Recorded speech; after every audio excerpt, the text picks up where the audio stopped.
Bismillahirrahmanirrahim. Hello and Assalamu alaikum. I am Adil Sultan and welcome to Strafasia's second segment on Russia-Ukraine war. Today we will be discussing the implications of this ongoing conflict on South Asia and policy options for Pakistan. To deliberate on this important topic, we have an excellent panel of experts, Ambassador Zamir Akram and Dr. Zafar Nawaz Jaspal. Ambassador Zamir Akram is a former ambassador. He has been a permanent representative at the Conference on Disarmament at Geneva and currently he is advisor to National Command Authority. Professor Jaspal he's a professor of IR at the Qaeda University, Islamabad, and former director, School of Politics and International Relations. Let me start from Ambassador Zamir Akram, sir. How do you view this conflict from a regional perspective, especially from a Pakistani lens? In my view, the Ukraine war signifies a geopolitical change where the old order, which has been dominated by the United States for almost 10, 20 years since the end of the Cold War, that was a unipolar world with American hegemony around the globe, which was of course resisted by Russia as well as by China. And for many years Russia and China have collaborated with each other to push back and to ensure the emergence of a multipolar world. And so I think the Russian invasion of Ukraine signifies the determination of the Russians to demonstrate that American, let's say American dictation or the American imposition of an order in Europe where they wanted to expand NATO right up to the borders of Russia, which the Russians have seen as a threat to their security, that this would not be acceptable. And that we have also seen that the Chinese have more or less been supportive of the Russian objective.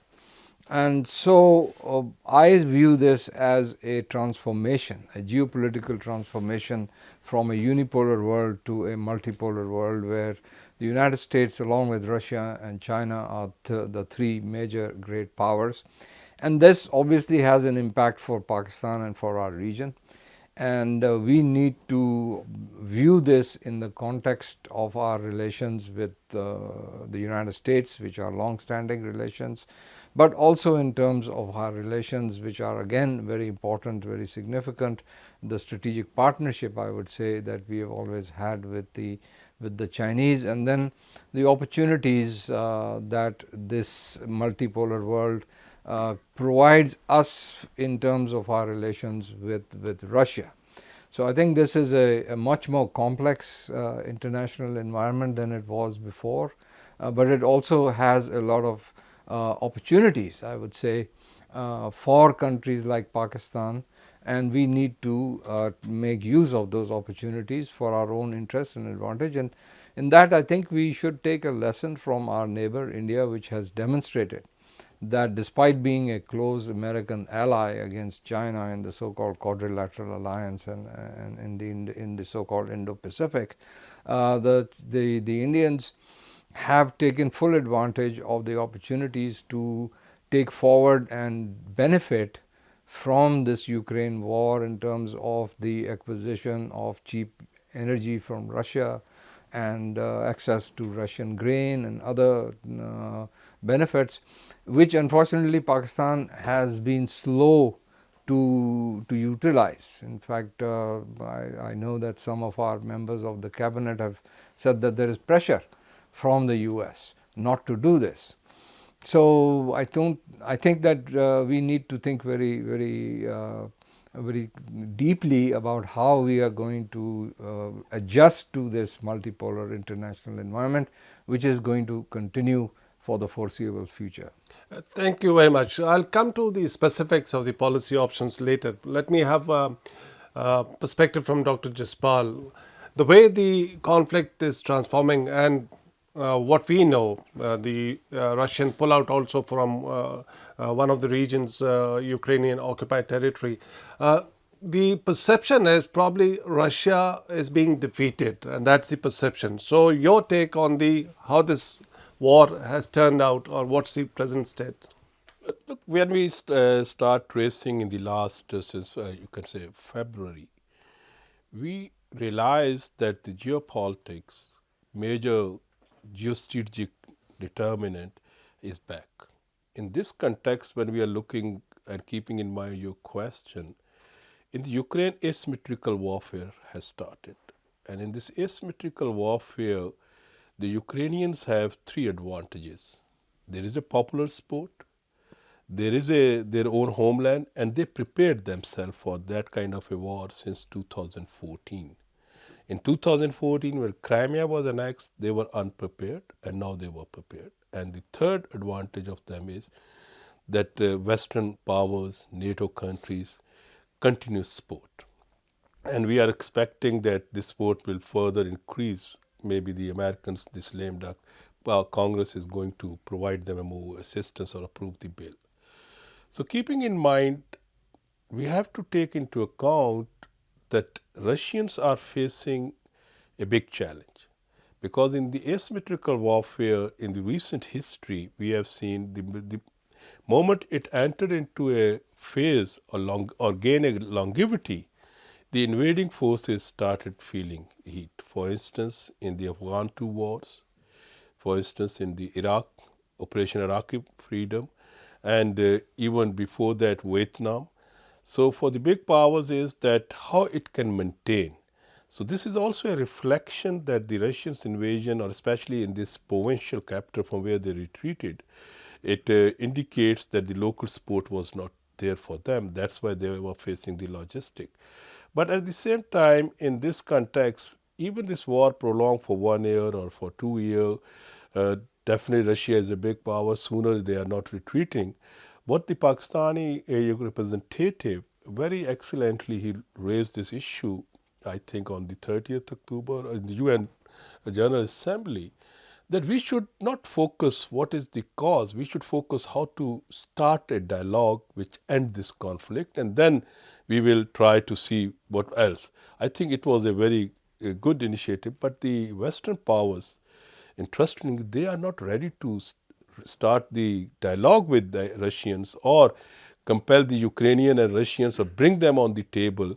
Maybe they wanted to drag to Russia in this asymmetrical warfare and bleed it systematically. And the Russians are definitely facing a bleed, but we have to see in this winter how this asymmetrical warfare is going to affect Ukrainians as well as the Europeans. Thank you. I think that's the interesting point. If you have read this article on New York Times today's story, Chairman Joint Chief of Staff United States John Miley, he is suggesting to the government that this is the time to negotiate, to explore diplomatic options, because whatever gains Ukraine has achieved, probably it may not be possible during, especially in winters, as Dr. Jaspal was saying. So, what's your take? Because President Biden and Jake Sullivan, the National Security Advisor, they seem to be reluctant, but the military, U.S. military general, Chairman Joint Chief, he's advocating for diplomatic options for resolving this conflict. Okay, so a couple of things. First of all, I think we have to be very careful when we are listening and reading the Western narrative, because the Western narrative is obviously biased and they are giving a picture from their perspective, and they want to project the war as if the Russians are losing. Yes, they have made tactical retreat from Kherson, and they have had other minor military reversals. But broadly, in the longer term, and I agree with Dr. Jaspal that this is asymmetrical warfare. But Russia, in my view, has tremendous capacity to sustain this war, which the Ukrainians do not. And increasingly, as you say, as the winter sets in, many of the European allies in NATO would also be faced with difficult choices, particularly in the absence of Russian energy sources.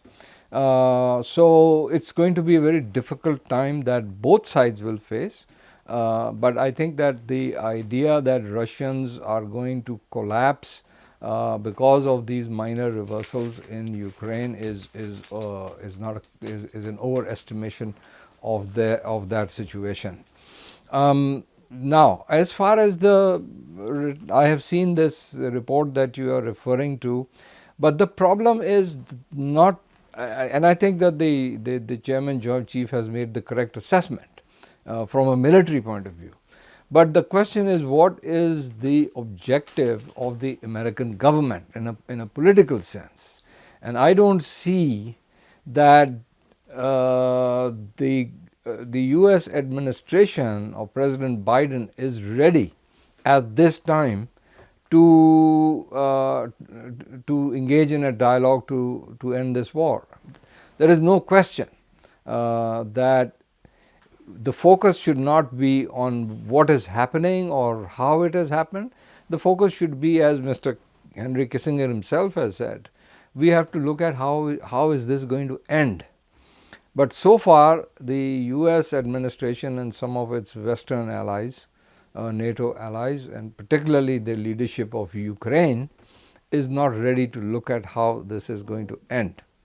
And because I think the objective for them is to discredit President Putin to the extent that he loses popularity at home and that he becomes irrelevant and that there is, in effect, there is a kind of regime change in Russia that will bring about a government that will be more favorably inclined towards towards the United States and towards the West, and that we would not be pursuing this kind of geopolitical transformation that I spoke about earlier. That is the objective.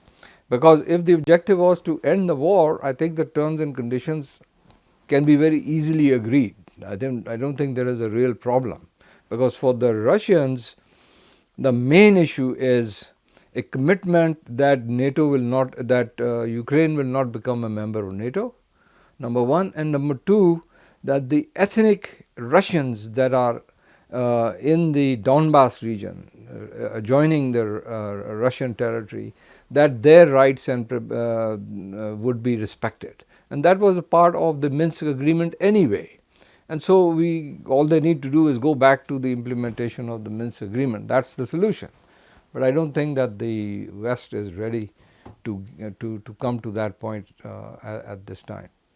Thank you. You mentioned about regime change. Interesting phenomenon. This regime change doctrine, it's active in other parts. Now let's come to the regional implication, Dr. Jaspal, of this conflict, looking at how the relations between Russia and India, Russia and Pakistan, and also keeping into factor the Chinese element, the Chinese factor also.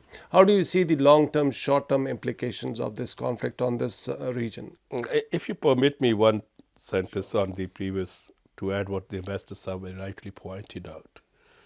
We have to not forget, in the Russia, with this war, nationalistic, anti-Western and militaristic, these three forces, you can say they bumped up and they increased.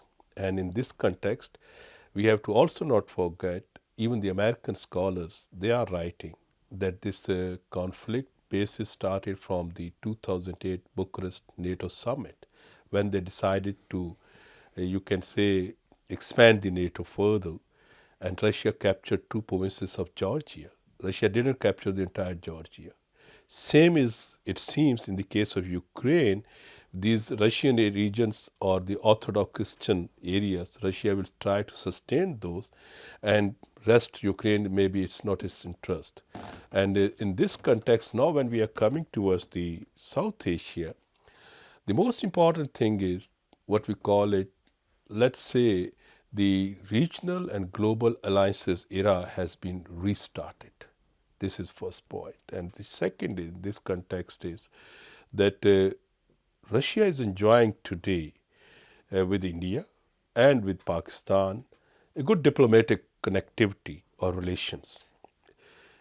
Interestingly, despite the, you can say, India as an ally of the US, though they use the term US-India partnership, but therefore BICA, COMCASA, or you can say, or this Lima, these kind of the alliances, they reflect that they are from partnership move towards the allies. And Americans are fail to convince India to be on their side on number of the issues, including on the United Nations resolutions, General Assembly resolutions. So India is maintaining. Americans are only shouting on Pakistan because of our economic interdependency or vulnerabilities. Otherwise, Pakistan is also maintaining a neutral kind of a stance. In this our region, my understanding is that with the passage of time, though the Indo-US strategic partnerships cement, but at the same time, Russia's influence multiply. If you see besides the Pakistan and India, Bangladesh, Sri Lanka, they also abstained. Then for Pakistan, today most important issue is what is happening in Afghanistan. And within the Afghanistan, we and Russians have a common interest how to contain or curtail the increasing influence of Daesh, or in that context, how to curtail the increasing influence of other regional radicalized militant group. And that's why we both are in the Shanghai Cooperation Organization, and within that, this their you can say subcommittee of the terrorism. We are working very closely. Second is that Pakistan seems that now our future links with China economically with the Central Asia for pipelines or these kind of the things, and for that stability in Afghanistan is very significant. And at this stage, Americans are not willing to give much. The Americans or Europeans, they have been bogged in Ukraine or within that regions. They have a lot of you can things, and especially in this context, it's a very good opportunity for Pakistan to sustain its balancing approach.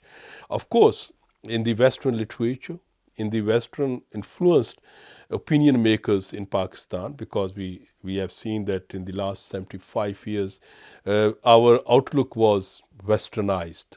We had a lot of scholarship of these things, and our Chinese outlook is now starting increasing, and Russian outlook was still has to take place at the people to people level. Definitely it's a tough for Pakistani foreign policy makers that how convince the public. But I am looking in this context that for our region, we both try to maintain. I mean, India is in a better position, and Pakistan, that we should not be dragged in the alliances, but somehow you have to, because on the strategic chessboard, even if you are not sporting, but your inclinations are there. Let's say we went to the entire Europe, American-led countries boycotted Winter Olympics in China. Our Prime Minister participated. Our Prime Minister went, despite the conflict was brewing, to the you can say Moscow. We are also go on to meet the Americans. So in this formation of alliances, when the things will be started becoming more clearer, definitely somewhere India and Pakistan has to take the stances. Interesting that you mentioned about this delicate balancing act that Pakistan, despite the problems that we face, and we have seen the two resolutions that were passed against Russia. Pakistan abstained and did not participate in the voting. The last month, the resolution that condemned Russia for invading, taking over those regions, 143 countries supported. Pakistan was amongst the 35 countries that abstained, and there were only 4 countries supporting Russia in that. So, how do you see this balancing act? Because we are under pressure. There is pressure by the West and the United States and other countries to take sides or positions. How do you see Pakistan's relations with the West and Russia while it tries to maintain that balance?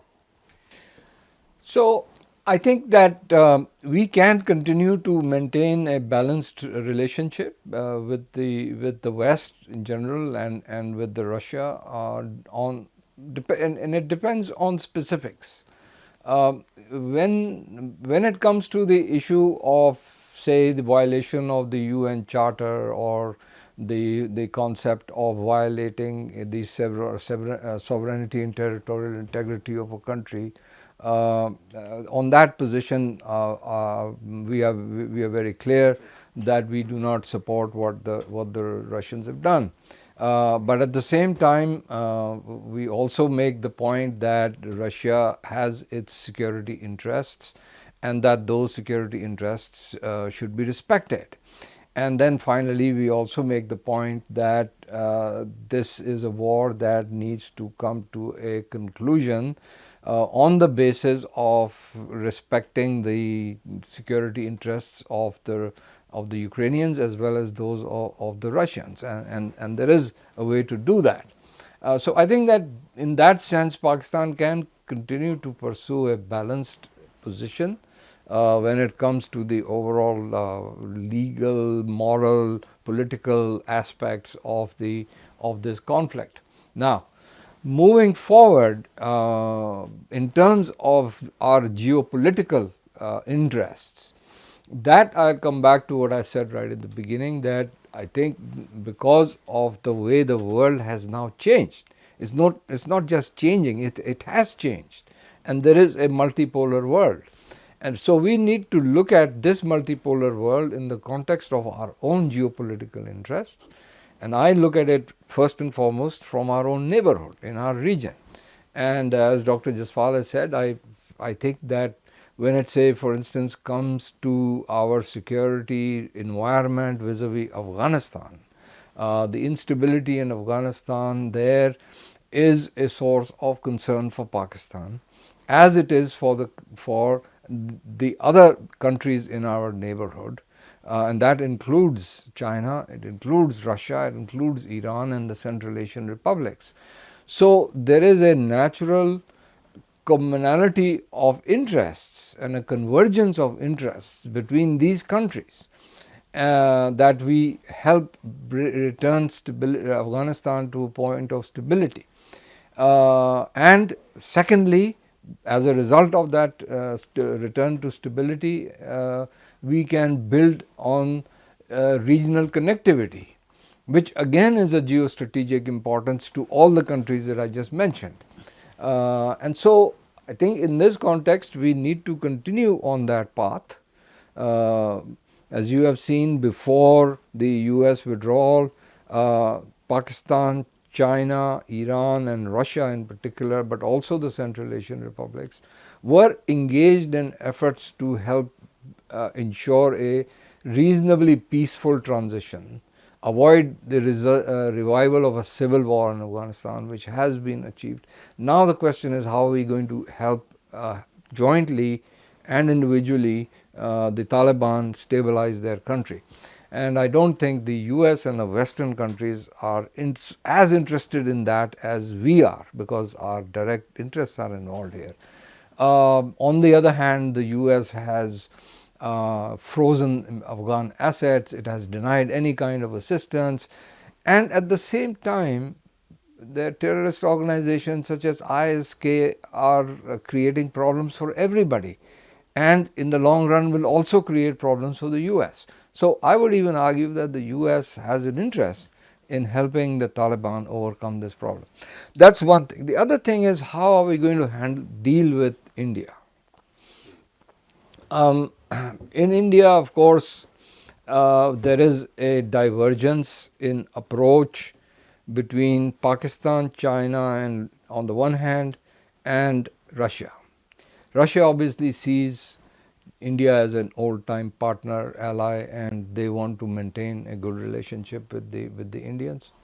At the same time, they see that China is now a very key player and a key partner in the global strategic environment, so they want to also, so they have to maintain a delicate balance.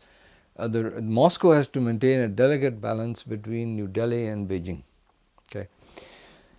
On the other hand, of course, Pakistan has a problem with India, mainly out of Kashmir, as a result of Kashmir, and India's own actions that they took in 2019 to annex Kashmir has created problems, has aggravated the problems between the Indians and the Chinese. And that's why you've seen that the Chinese reacted, and then the problems that have arisen, or the problems that have become more complicated on the border in Ladakh between India and China. Chinese reaction, it is also due to Chinese reaction that the UN Security Council has twice taken up the Kashmir issue since the 1965 war. So these are indicators of a growing confrontation between India with China, and also continuing problems with India and Pakistan. So, And this is can I going to be. interrupt? I'll come back to Kashmir and China because these are two important factors that we need to analyze. But one of the important outcome from the comments that you both made, Afghanistan is the core interest or the key issue, which is why Pakistan wants to maintain that balance or neutrality, because Russia is an important holder, and Pakistan and Russia has worked. So what happens now while we continue to maintain neutrality in this conflict? The Russians are, of course, not happy, and likewise, the US is also not happy because we are not taking sides. But will we be able to rebuild that trust and relationship with Russia whenever this conflict ends, whenever there is resumption of this dialogue or the efforts to bring stability? Let me go to Dr. Jaspal. I think that Adil, we have to keep in mind with Russia we had hostility. Now with this neutrality, it's a maybe baby step, but it's a positive step towards moving towards Russia and building Pakistan and Russia cordial relations. If the Russians are thinking that we are their military ally or we are going to openly support them, they have to rethink. And definitely they understand this because we have a other limitation. We had a very good relation, diplomatic, military, you can say agriculture in the sector with the Ukraine as well. So our naturally when you are a neutral in a conflict, it's the conflicting party doesn't like, but you have to see what is your own interest. I think in our case, let's say hypothetically speaking, we joined the Russian support, we oppose it. The entire Europe, our economic market of the US, or our relations with Ukraine further deplore. And if we cannot openly support the Ukraine, again our interest, so we have to maintain a balance in this context. And definitely this is a very good approach that we are maintaining the balance. And Pakistanis have to come out of this dependency psychological phobia, which I can say dependency psychological phobia, that we are always afraid. Okay, if we are not supporting this or we are not supporting that, they will be going to bleed us. No, the nations go with their own national interests. We supported the Americans, we remained there bandwagoning them when they realized that India is now prepared to be on their allies or their side, despite we were in the war on terrorism, facing the entire heat of the war on terrorism. The Americans started building strategic partnership, Indo-US nuclear deal, Indo-US, you can say, space deals, which is strengthening their missiles program. Everything is there. So why we should be afraid of it? And I think, and we stop expecting much from the others. We have to institutionalize. For instance, in this season, normally our from this let's say November to February, we had a citrus trade with Russia, but our traders are skeptical how we can go for it because of the shipping industry or after the COVID. So government has to focus on these things. So I can go with this that we should identify the issues in the bilateral framework. Let's say if it is a military to military, it could be economic to economic, it could be let's say uh, in a political to political, and there we try to engage these states instead of making all things collectively and start feeling that okay we can, like Iranians are doing. On the one side they have a conflict with the Americans, on the other side they support in the Afghanistan each other. And for the Americans, of course, Ambassador Saab rightly pointed out that terrorism is important, and for Americans have to support the Taliban or the other forces to curb the terrorist organization or militant organization. But at the same time, this is, if you see in the Americans, these last month's 4 security documents, in all those 4 security documents, they started hitting the China as the number one threat and then nexing it number two and then terrorism somewhere. And there was a very interesting writings in the American. They said congressional, the nexus between the congressmen and the military industrial complex. So where if there is a this nexus is existing, then it's not in the interest of the Americans that sooner or later the Afghanistan conflict will be resolved peacefully, because the neighbors of the Afghanistan today desires, instead of making Afghanistan as a buffer, they desire the Afghanistan must be a transaction. It must be a junction of all the neighboring states. And this is not acceptable within the framework, because the Americans are opposing BRI, and in this context they are opposing this. But now we have to see that how Indians and the Russians work together, or the Chinese, and how we maintain our interest in this, because once again in this recent meeting, the Russians and the Indians, they started talking about North, what they call it, transnational corridor, something that which was going from the Gulf to the through Afghanistan, Iran, and North-South corridor. So in a transit corridor. So these are the things which we have to keep in mind and remain vigilant. And here, if we start, you can say, picking all the putting all the eggs in one basket, I think it will be not serving the Pakistan's interest. Yes, when we were doing a bandwagoning, we need at that time. Today we check or deter India by ourselves. So when we can deter India by ourselves, then why should we be begging the others on these security issues? We must remain committed to our policies. Absolutely, I agree. But if India can trade with Russia, buy oil, and still remain a major strategic partner of the United States, why can't Pakistan maintain that kind of independence? Now, moving on to something that you mentioned about the Chinese factor also in this region. But I want to seek your comment on China has maintained a cautious approach. He has not opposed or taken sides as of now. Kind of a neutrality, but of course, it seems China is sympathetic to Russian cause. How much influence China has on Pakistan's policy choices? Yeah, if you do you think any, because of the Chinese preferences, is there any influence that Pakistan has to or not take certain positions with respect to Russia? Adil, I have dealt with China in various capacities for many years in my career, over 38 years or so. I have never come across in any meeting with China where they have tried to dictate to us that this is a policy that you must follow or not follow, or do something or not do something. They have explained their point of view as it has happened over the years, and now this is several decades that I'm talking about. Over the years, we have never come across any instance where there has been any divergence of interests or views between Pakistan and China. But I must emphasize that they have never asked us to do something or not do something.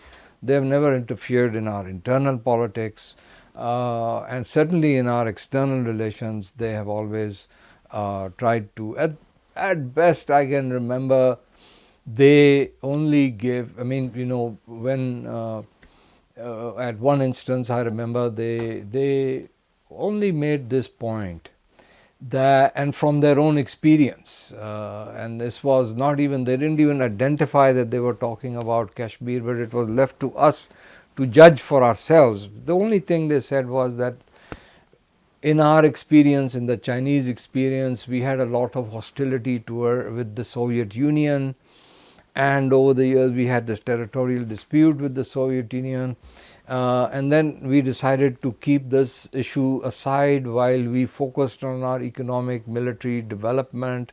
And once China had reached a point of its development, the 4 modernization programs was completed, the Soviets themselves came to us and wanted to find a solution to these problems and resolve these problems.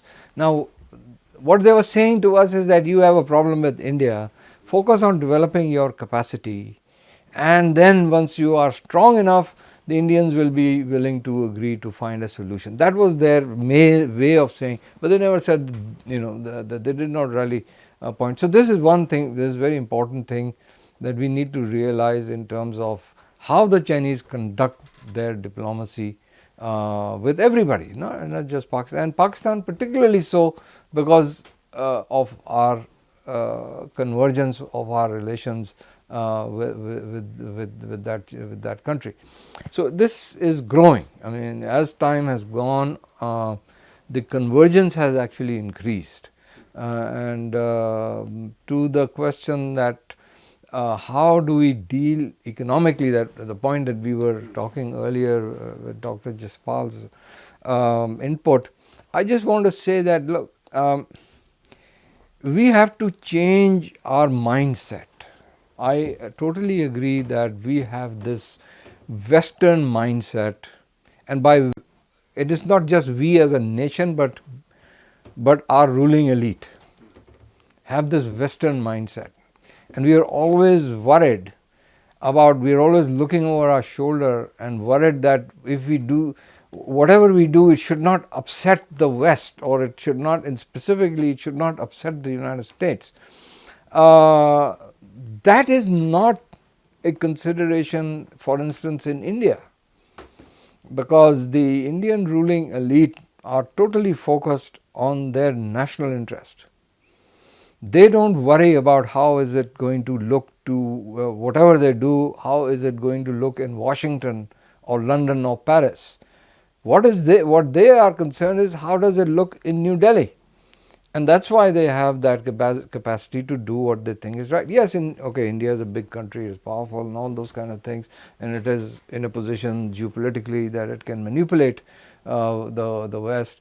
But still, Pakistan is comparatively a small country, but it's a very important country. We are geopolitically in a very strategic location. We are a nuclear power. We have a population of over 200 million people. It's not chicken feed. But we need to have the confidence to deal with our friends and our enemies with confidence from the prism of Pakistan's national interest. We don't need to look to make other people happy. We have to look at to do what we have to do for ourselves. Absolutely. I fully agree, sir. Why I ask this? There's a common perception or misperception that whatever China decides or tells Pakistan, Pakistan has to do that. I think you addressed this question very effectively. Now, one of the aspects or the factors that was important in Pakistan's choices once it came to Russia's invasion of Ukraine, that we respect the principle of sovereignty, and that was what the Foreign Office spokesperson also stated once we did not take part in the UN resolution that was against Russia, because we do think that similar kind of situation is there in Kashmir also, where this principle of sovereignty, the respect for rights of the people should be retained. So that was the one principle. So how much Dr. Jaspal, how do you see the similarity about this, our position on Kashmir, and our position or support to the Western perspective on the issue of maintaining sovereignty of Ukraine? Could I just add one point before? I'm sorry, Dr. Jaspal. I just want to add one. It's very interesting, and I would request your viewers to look at the statement that was made by the ambassador of Pakistan in the UN General Assembly when this resolution last came up, because he made this exact point that you expect us to respect all these principles when it comes to Ukraine, but you as a group of countries, none of you have respected these same principles when it comes to Kashmir. He made this point very forcefully, and I think this should be studied and seen by our viewers. Thank you, Dr. Jaspal. Thank you. I personally think that yes, Pakistan made a very clarity, or we have a very clear stance on the right of self-determination, sovereignty, and territorial integrity. Within the UN, our representatives have made very clearly that we support it.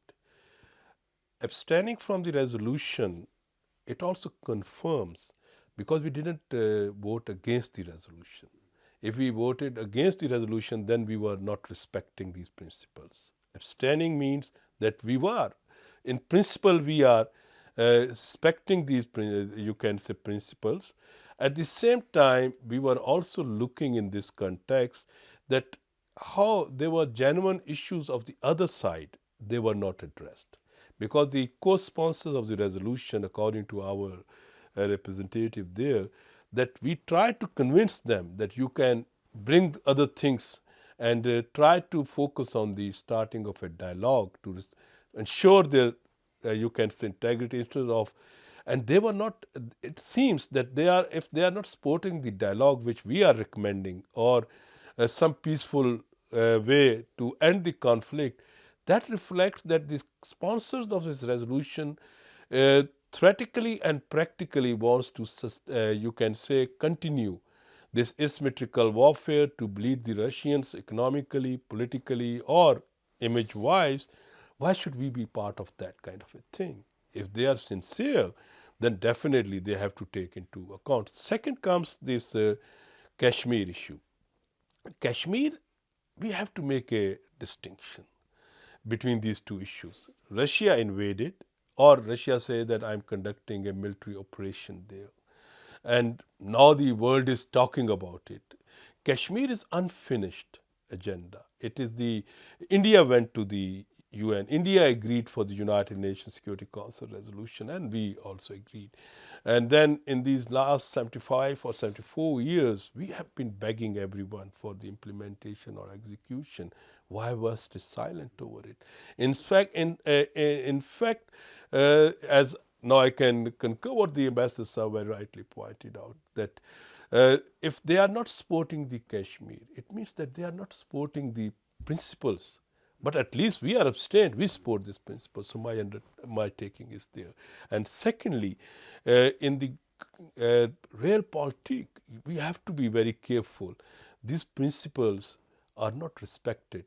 But at the same time, politically, yes, they are always, you can say, highlighted, debated to be correct. So these are the issues we have to take into account. If our rights of self-determination, or if a South Asian people's right of self-determination, or a more Kashmiri's right of self-determination is violated number of times, or still is they are violating, if they are not speaking over it because India is a big economic market, then what is this principle? For which, when we say a principle has a solid base. Principle is based on some kind of an argument, an example, or factual sort of a things. These all facts are missing in this context. So, which principle they are asking us? Simple and written sovereignty and territory? We are with that. But where it is, when it hurts the Western interest or the other's interest, then this principle is there. If it hurts my or other X, Y, Z's interest, this principle is missing, because then the economic is there. So I think that's a dual approach. That's why these principles lacks the credibility in the global politics. Thank you. Before we conclude, sir, a final point about, I think, one of the most important. With this focus, international focus on Ukraine, there's likely to be less efforts towards bringing stability in Afghanistan. And of course, the whole region is likely to remain affected by this ongoing war. What happens to Pakistan's vision of geoeconomics? Your take on this?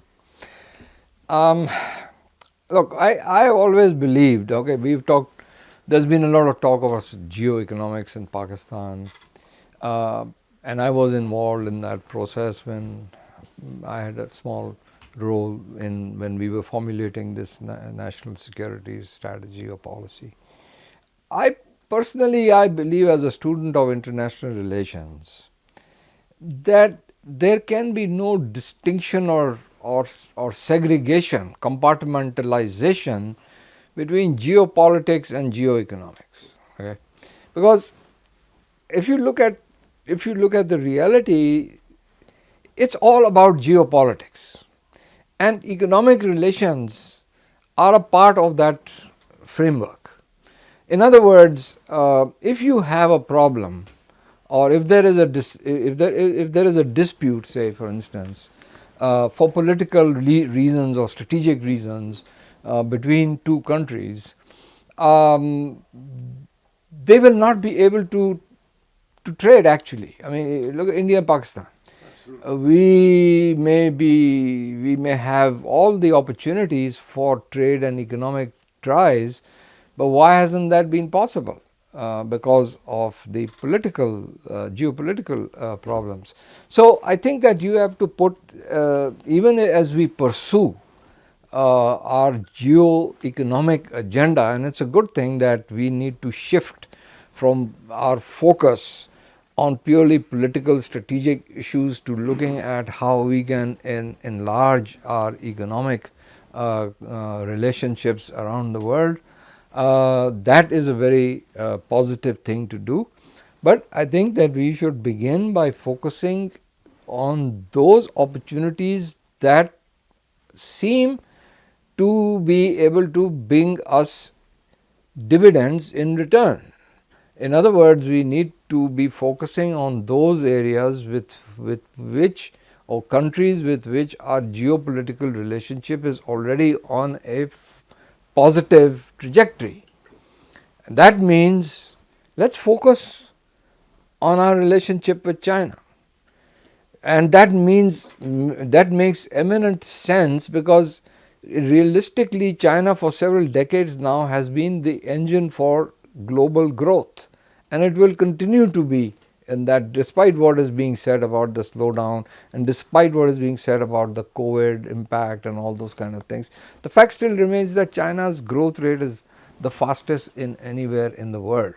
So it makes eminent sense that we need to engage with them, we need to be a part in CPEC, we need to be a part of the whole overall BRI project and all those, and that is the way that our geoeconomics is going to move forward. And then there are also other opportunities. I don't deny that there are opportunities in the region. We need to look for new markets, we need to look for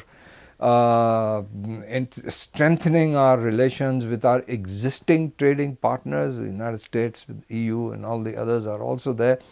Final point here is that you can't actually pursue, and this is the key part, you can't actually pursue geoeconomics on empty while you're running empty. Okay, so your own economy needs, your own domestic economy needs to be doing well.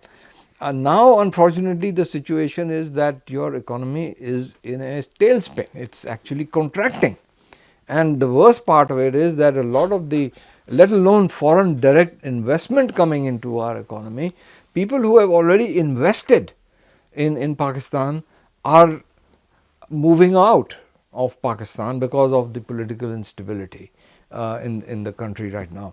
So this process, unless we reverse this process, unless we become an attractive market, unless our economy starts to grow, only then will we have the surplus in order to be able to trade and engage in this geoeconomic strategy that we have put across. So it depends on how we deal with our domestic issues. Dr. Jaspal, geopolitics or geoeconomics? I know it's not or, but how do you see this? We have to keep in mind, when this term geoeconomics was coined, it was coined for power politics. We have to go to the etymology of this, or etymologically foundation. In the post-Cold War, we have seen it was used, sanctions, and still it is working. It continued to work. But at the moment, these conflicts, my understanding it, and it seems very, maybe I sound pessimistic, international community is not sincere in resolving these conflict or even managing the Ukraine as well as Afghan conflict. If they are sincere, then why we are not moving ahead on these conflicts? So that is the first point. And these conflicts, just like a wound, they continue bleeding and checking us and enhancing the focus on the geostrategic rather than geoeconomic. But economics is the key. And all wars are for the economics, and all the things are for the economics. And in that context, obviously, we should stick with this. What is this grunt? Yes, we have a Belt Road Initiative, and the Americans came, Build Better World back, but where is that? Are they coming? On 20th November, again, President Xi and President Biden will be having some kind of a G20 meeting. What they are going to talk? They are going to talk to economically how they can have a win-win situation despite their political. So we also keep in mind that geoeconomics is significant for us, or what we can say economic. I cannot say geoeconomic because it has some kind of, I say economic connectivity, economic and within our neighborhood must be our priority.